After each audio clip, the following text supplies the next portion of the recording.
जय Shri Krishna. Gita Olympiad 2025 मध्ये आपलं स्वागत आहे. मी श्री चंद्रकांत कवडे. या व्हिडिओमधून आपणाला गीता ऑलिम्पियाड 2025 ला जॉईन होण्यासाठी किंवा सहभागी होण्यासाठी आवाहन करीत आहे.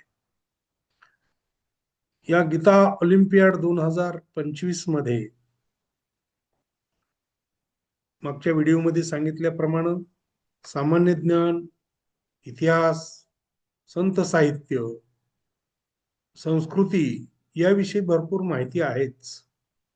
आपल्याला जे माहित नाही ते यामधून नक्की माहित होणार आहे किंवा आपल्याला शिकायला मिळणार आहे. याशिवाय आपल्या सृजनशीलतेला सुद्धा वाव मिळतो आहे, किंवा आपल्यामधील एखादा साहित्यिक दडलेला असतो त्याला सुद्धा संधी यामध्ये असलेल्या काही गोष्टीवरून दिसते. जसं स्लोगन, आपल्याला एक घोषवाक्य बनवायचं असतं आणि हे घोषवाक्य कसं बनवायचं याचं मार्गदर्शन तर केलेलं आहे, पण ही कुणाचीही कॉपी न करता आपल्या विचारातून आलेलं हे घोषवाक्य किंवा ही स्लोगन बनवताना आपल्यातील साहित्य निर्मितीला वाव मिळतो.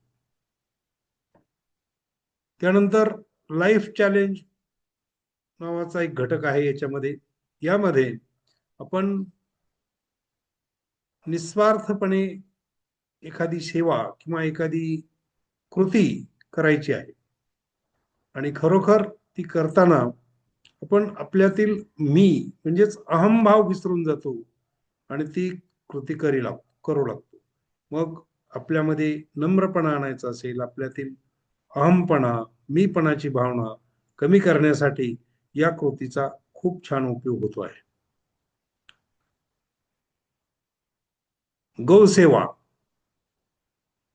ही एक अत्यंत महत्वाचा घटक या ऑलिम्पियाड मध्ये ठेवलेला आहे.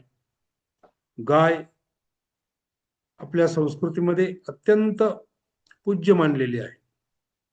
भूमाता आणि गोमाता म्हणजे आपल्या आईचा दर्जा या गायीला दिलेला आहे.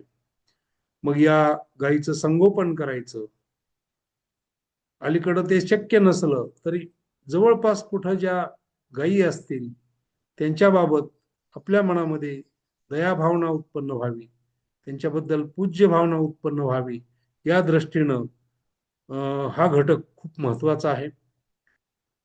एखाद्या गोशाळेमध्ये जाऊन त्या ठिकाणी आपण गायीची पूजा करू शकतो.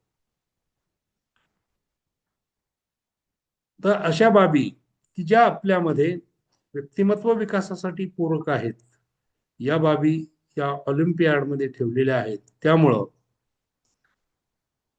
ज्ञानाबरोबरच आपला व्यक्तिमत्व विकास करायचा असेल, आपल्यातील काही दुर्गुणांचा लोप करायचा असेल, तर हे ऑलिम्पियाड खूप महत्वाची भूमिका बजावत आहे.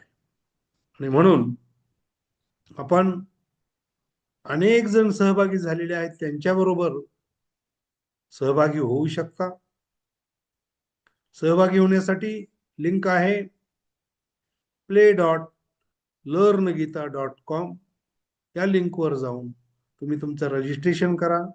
आणखी त्याच्यामध्ये सहभागी होऊन तुम्ही या स्पर्धेतील सर्व बाबींची पूर्तता करू शकता, सर्व घटकांना सोडवू शकता आणि भरघोस बक्षिसाचे मानकरी सुद्धा ठरू शकता. सर्वांना विनंती की ऑलिम्पियाड मध्ये सहभागी व्हा. जय श्री कृष्ण.